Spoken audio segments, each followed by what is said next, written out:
पढाइ पढाइ पढाइ यो भिडियो अवश्य नै लास्टसम्म तपाईहरूले हेरिदिनु होला। हामी जानी जानी किन गल्ती गरिराखेका छौँ, जबकि हामीले आफैले प्रब्लम क्रिएट गरिराखेका छौँ।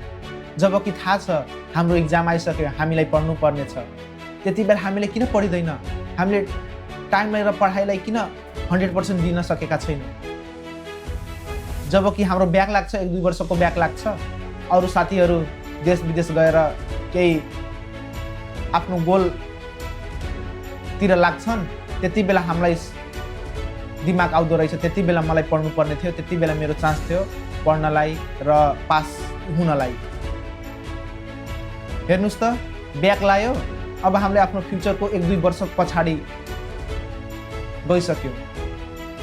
किन त्यति बेला हामीले नपढेको? यदि हामीले त्यति बेला पढेको भए हामीले पनि आफ्नो उद्देश्यलाई लिएर 1-2 वर्षको अगाडि त भइन्थ्यो नि। So why not?